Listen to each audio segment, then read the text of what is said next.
नमस्कार दोस्तों। आज आप और मैं जानेंगे तुलसीदास जी के जीवन के बारे में। जैसे आप जानते हैं कि हर एक काल में, हर एक समय में भगवान अपनी एक नर लीला करने के लिए अपना एक अवतार लेते हैं। पर एक बार भगवान ने सोचा कि मैं तो लीला कर देता हूँ, पर आने वाले समय में जैसे जब कलयुग होगा तो लोग उसे जानेंगे कैसे। तो उनका एक बहुत परम भक्त रहता है जिनका नाम रहता है वाल्मीकि। उन्हें वो आज्ञा देते हैं कलयुग में एक जन्म लेने के लिए। मैं आपको बताता हूँ कि कलयुग में वह बच्चा तुलसीदास जी के नाम से कहलाता है। अब अपन देखते हैं कि उनका जन्म शुरू से लेके आखिरी तक क्या क्या हुआ।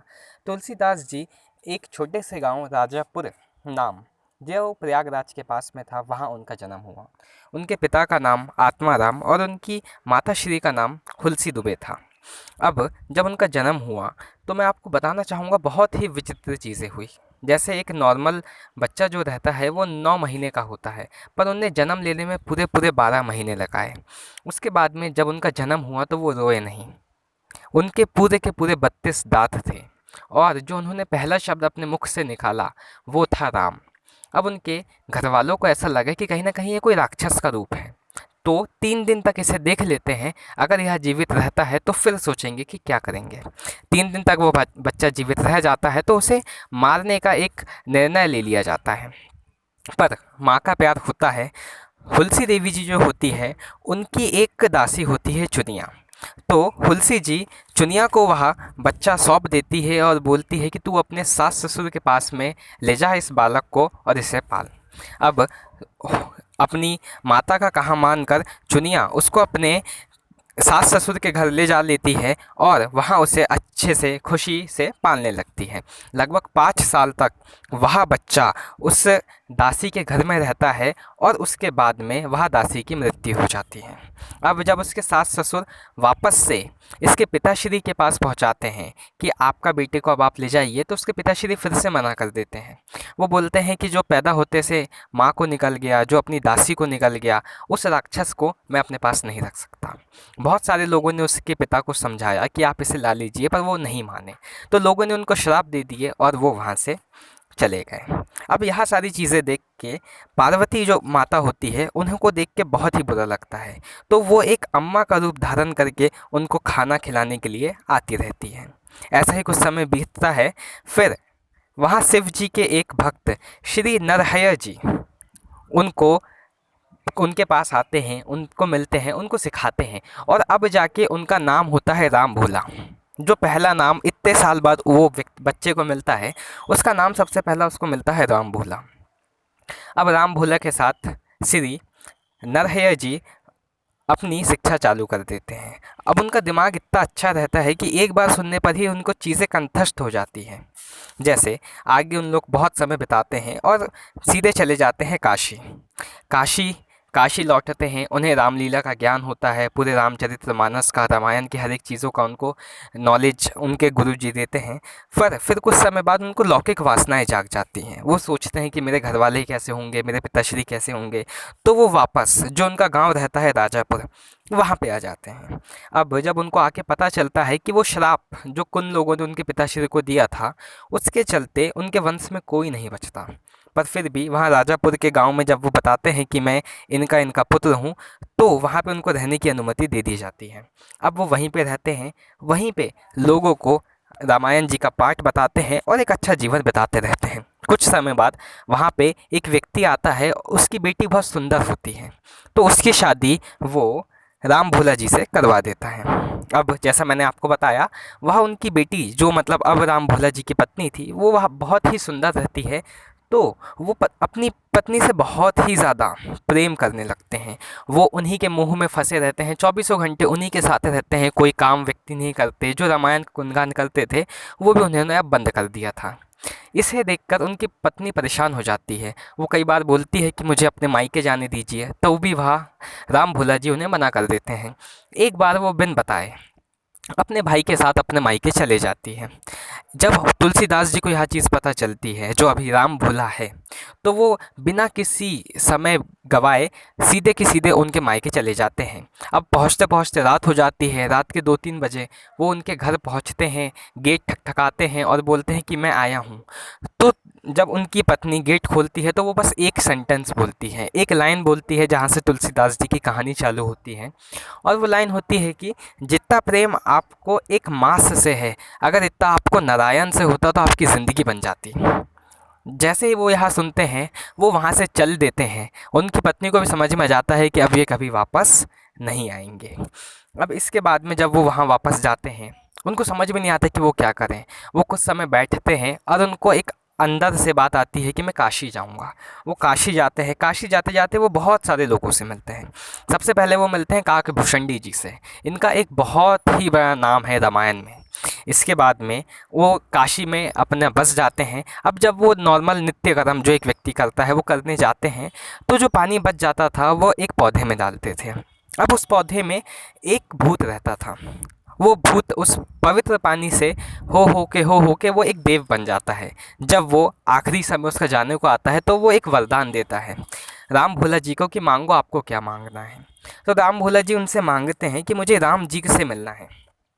अब जब यहाँ राम भोला जी उस प्रेत से मांगते हैं कि मुझे राम जी से मिलना है, तो वो कुछ समय रुक के बोलते हैं कि आप चित्रकूट में जाइए, वहाँ आपको राम जी मिलेंगे। इसके बाद में वो वहाँ बिना कुछ समय गवाए राम भोला जी चित्रकूट की ओर चले जाते हैं। रास्ते में जाते जाते जाते उन्हें हनुमान जी मिलते हैं। हनुमान जी क्यों मिलते हैं? क्योंकि आने वाले समय में कलयुग में खुद हनुमान जी उनकी रक्षा करते हैं।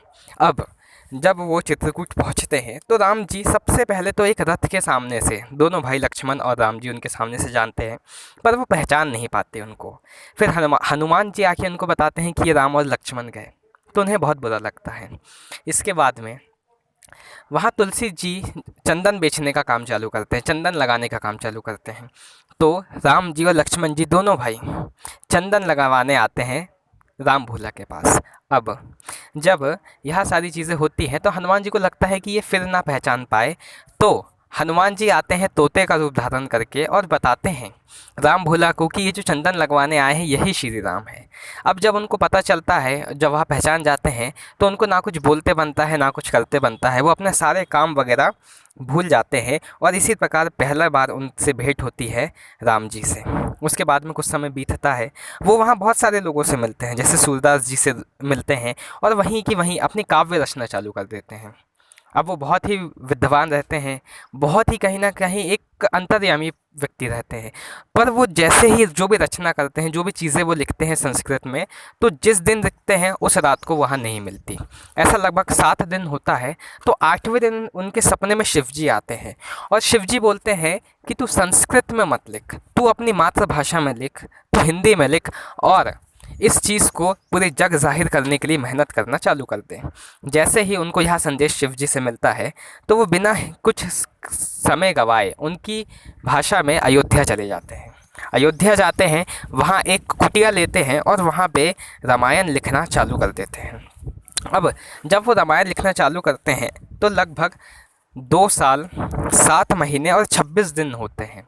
इतने दिन लगते हैं रामायण लिखने में और इसके बाद में वह रामायण लिख के पूरी हो जाती है। जब रामायण लिख के पूरी होती है तो चारों जगह, चारों तरफ हर्षोल्लास का माहौल होता है, सब लोग बहुत खुश होते हैं।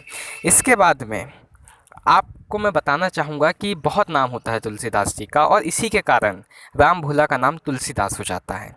अब जब ये रामचरितमानस फेमस हो गई, चारों लोक में इसके गुणगान गाने लग गए, तो पंडित लोगों को लगा कि यार अब ये हमारा काम छीन लेगा। तो उन्होंने 2-3 लोगों को पहुंचाया तुलसीदास जी को मारने के लिए। तो वहाँ पे पता जब मारने वाले आए उनकी कुटिया के सामने, तो देखा कि 2 पहरेदार हैं और 2 पहरेदार जो हैं वो बहुत ही शालीनता से, पूरे इच्छा से उनकी पहरेदारी कर रहे हैं।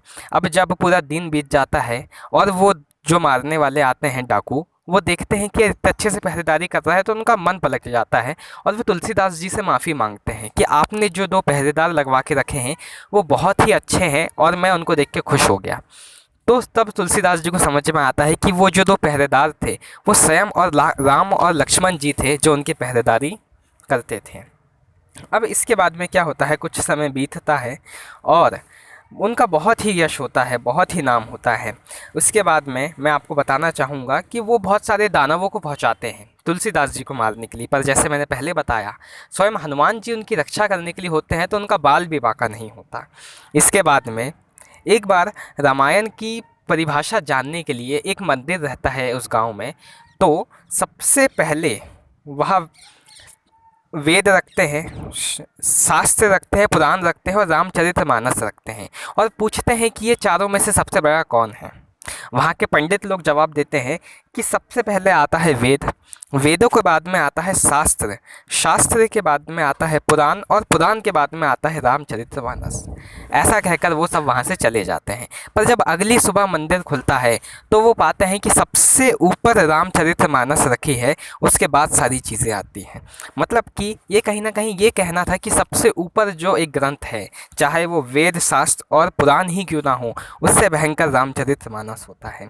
ऐसे ही कुछ समय तक बहुत नाम होता है उनका, पूरे विश्व भर, पूरी दुनिया भर में, पूरे भारतवर्ष में रामचरितमानस के गुणगान गाते हैं। हर एक व्यक्ति रामचरितमानस के, राम के रूप का आनंद लेता है और जब उनको लगता है कि उनका समय पूरा हो चुका है तो वो राम नाम का जप करके अपने प्राण को त्याग देते हैं।